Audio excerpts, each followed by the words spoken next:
Bismillahirrahmanirrahim. Assalamualaikum warahmatullahi wabarakatuh. Alhamdulillah. Alhamdulillahilladzi nahmaduhu wa nasta'inuhu wa nastaghfiruh wa na'udzu billahi min shururi anfusina wa min sayyiati a'malina. May yahdihillahu fala mudilla lahu wa may yudlil fala hadiya lahu. Asyhadu an la ilaha illallah wa asyhadu anna Muhammadan 'abduhu wa rasuluh la nabiyya ba'dahu. Allahumma shalli wa sallim ala sayyidina Muhammad wa ala alihi wa ashabihi ajma'in, amma ba'd. Wa qala Allah subhanahu wa ta'ala fil Qur'anil 'azim wa huwa asdaqul qailin. A'udzu billahi minasy syaithanir rajim. Bismillahirrahmanirrahim. Ya ayyuhalladzina amanu taqullaha haqqa tuqatih wa la tamutunna illa wa antum muslimun.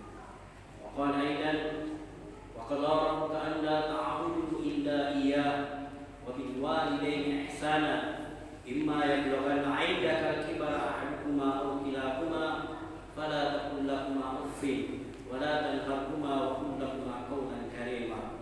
Sadaqallahu adzim. Bapak-bapak jamaah Jumat rahimakumullah, kembali tak henti-hentinya kita mengucapkan puji syukur kehadirat Allah Subhanahu wa ta'ala. Oleh karena rahmat, hidayah serta taufiknya, sehingga kita masih diberikan kesehatan, kekuatan dan keimanan, sehingga kita berkumpul di tempat yang barakah ini dalam rangka merealisasikan salah satu kewajiban kita selaku seorang muslim. Salam serta salam lalu kita kirimkan kepada baginda Rasulullah Nabi Muhammad sallallahu alaihi wasallam, Nabi yang senantiasa menjadi panutan kita, menjadi suri teladan kita di dalam melaksanakan segala aktivitas sehari-hari kita. Selanjutnya selaku khatib, tak bosan-bosannya mengingatkan bapak-bapak hadirin sekalian untuk tetap bertakwa kepada Allah Subhanahu wa ta'ala, kapan, di mana dan dalam kondisi apapun diri kita. Jamaah Jumat rahimakumullah, Allah Subhanahu wa ta'ala berfirman, wa qadara rabbuka alla ta'budu illa iyyah wa bil walidayni ihsana imma yablughanna 'indaka al-kibara ahaduhuma aw kilahuma fala taqul lahumā uffin wa la tanharhumā wa qul lahumā qawlan karīmā. Di dalam firman Allah Subhanahu wa ta'ala, di sini ada dua pesan dari Allah Subhanahu wa ta'ala. Yang pertama adalah terkait masalah akidah, yaitu tidak sekali-kali menyembah selain Allah Subhanahu wa ta'ala, tidak beribadah kecuali hanya kepada Allah Subhanahu wa ta'ala. Kemudian yang kedua adalah berbakti kepada kedua orang tua kita. Jamaah Jumat rahimakumullah, terkait masalah berbakti kepada kedua orang tua, terkadang kita hanya banyak menekankan kepada anak-anak di usia dini, anak-anak TK, anak-anak SD, SMP dan SMA. Tapi terkadang kita abai terhadap orang yang sudah dewasa untuk mengingatkan dia berbakti kepada kedua orang tua. Ada sebahagian saudara kita, ketika dia juga sudah menjadi orang tua, ketaatan dan kepatuhan dan penghargaan terhadap orang tuanya sudah mulai berkurang. Dulu waktu dia masih anak-anak, dia masih patuh kepada orang tuanya, menjaga lisannya, menjaga kata-katanya dan tidak membentak orang tuanya. Akan tetapi ketika dia sudah menjadi orang tua, dia sudah punya istri dan anak, orang tuanya sudah tua renta, saya hanya saja membentaknya. Apakah karena orang tua sudah tidak memiliki daya dan upaya untuk memarahi kita, menghukum kita secara fisik, sehingga kita berani membentaknya? Disinilah perlunya kita mengevaluasi diri. Ada sebagian orang mempertontonkan di depan anaknya, memarahi neneknya anaknya, atau memarahi orang tuanya, sementara dia menekankan bagaimana anaknya berbakti kepadanya, bagaimana anaknya sopan kepadanya, tapi tidak menyadari dirinya bagaimana dengan dirinya sendiri. Kita di dalam budaya orang Bugis Makassar diajarkan berbicara kepada orang yang lebih tua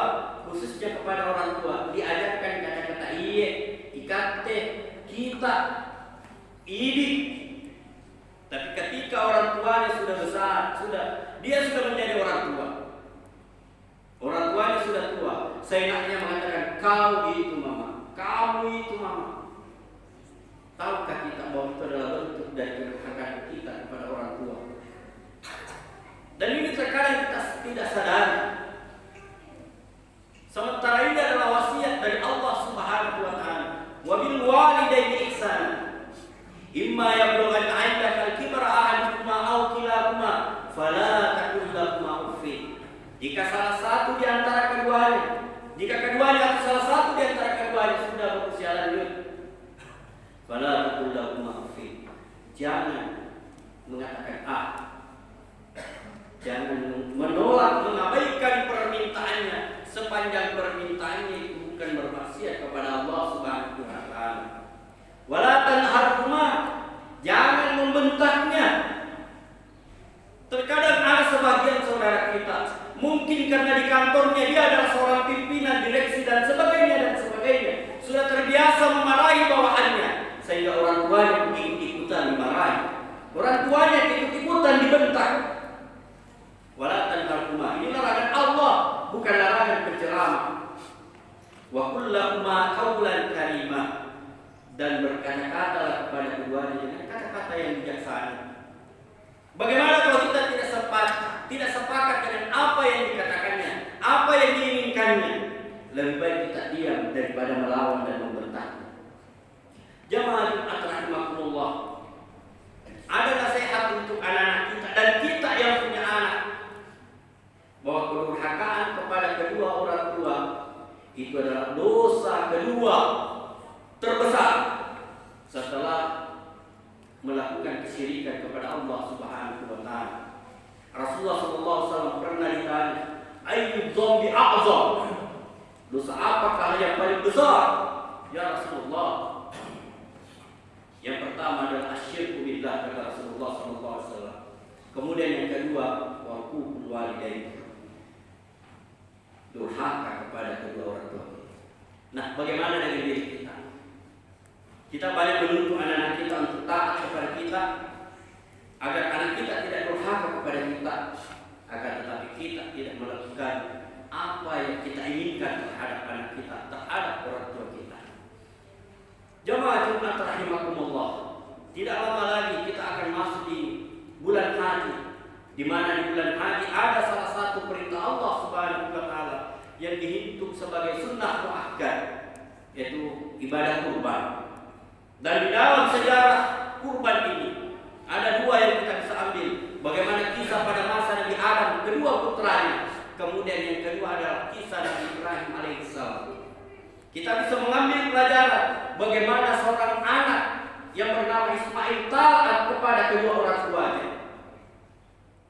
Di dalam kisah bagaimana Nabi Ibrahim diperintahkan oleh Allah Subhanahu wa taala untuk menyembelih anaknya Ismail alaihissalam. Di dalam sejarah ada mengatakan bahwa perintah itu ada kaitannya dengan ungkapan atau kata-kata Nabi Ibrahim alaihissalam ketika dia pernah berkurban sebanyak 300 ekor onta dan 1000 kambing, sehingga manusia dan para malaikat memujinya, sehingga keluar kata-katanya, jangankan 300 onta, jangankan 1000 kambing, anak saya pun saya akan kurbankan, jika itu adalah perintah Allah Subhanahu wa taala. Nah, kalinya pun Allah Subhanahu wa taala. Pada waktu itu Nabi Ibrahim alaihissalam belum punya anak. Tapi ketika dia sudah memiliki anak bernama Ismail alaihissalam, di usia lucu-lucunya ada perintah Allah Subhanahu wa taala melalui mimpi untuk memerintahkan Nabi Ibrahim alaihissalam menyembunyikan putranya Ismail alaihissalam. Dan apa yang terjadi? Mulai dari Nabi Ibrahim digoda oleh iblis, kemudian kepada Siti Hajar, kemudian kepada anaknya Ismail alaihissalam. Wahai Ismail, tahukah kamu mau dibawa kemana? Kata iblis kepada Ismail. Saya tidak tahu, saya hanya patuh kepada orang tuaku.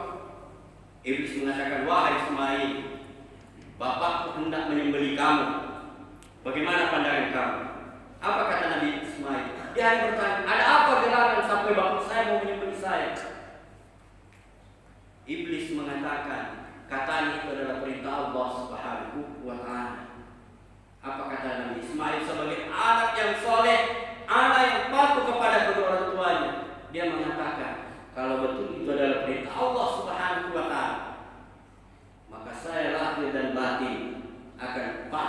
ikhlas kepadanya.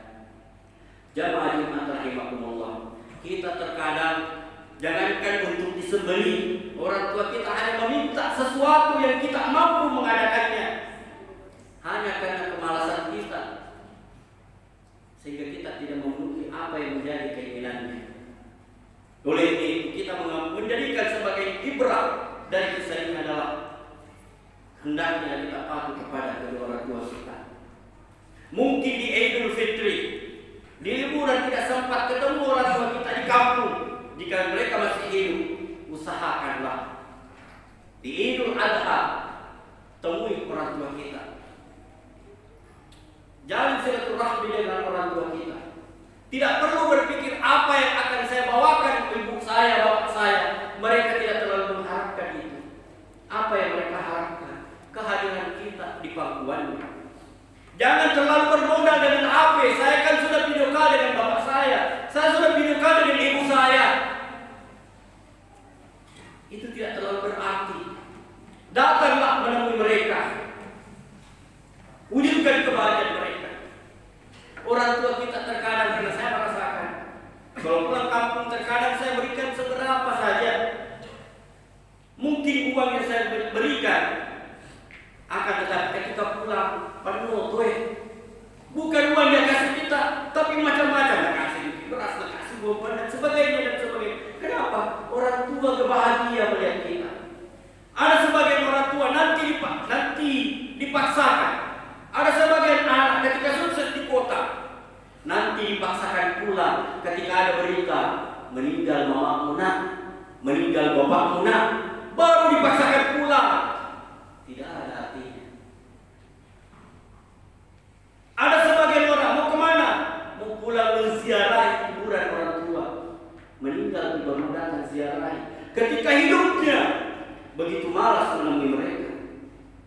Oleh itu Bapak hadirin sekalian, sepanjang mereka masih hidup, buatkan jadwal untuk sering ketemu mereka. Ada yang lebih fatal Bapak hadirin sekalian, orang tuanya masih hidup di satu tempat, tapi malu melihat orang tuanya yang kumuh dibawa ke panti jompo. Nauzubillah, summa nauzubillah. Suatu kedurhakaan yang luar biasa. Ketika ada tamunya datang, nauzil mamanya masuk kok jelek dia, rantas aku. Sudah dibentak, dikata-katain lagi. Apakah orang tua kita pernah mengeluh ketika kita masih bayi dalam kerantasan kita, dengan kencing kita, dengan ilmus kita dan sebagainya? Mereka tak mengeluh. Jamaah Jumat rahimakumullah, mungkin ini yang sempat saya sampaikan kesimpulan bahwa marilah kita mengevaluasi diri terkait dengan bakti kita kepada orang tua kita.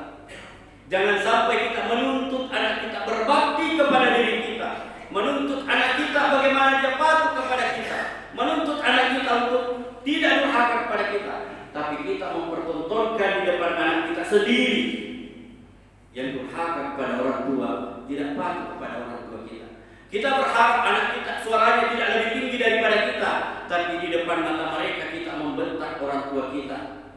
Kita membentak ibu kita membentak bapak kita. Mari kita evaluasi diri.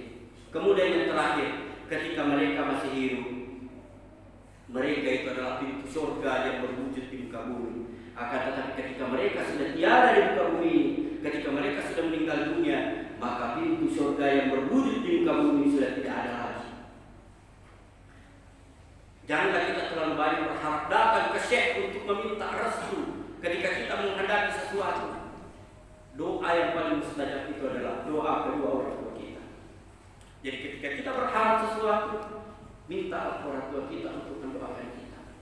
Mudah-mudahan apa yang kita harapkan, apa yang kita usahakan,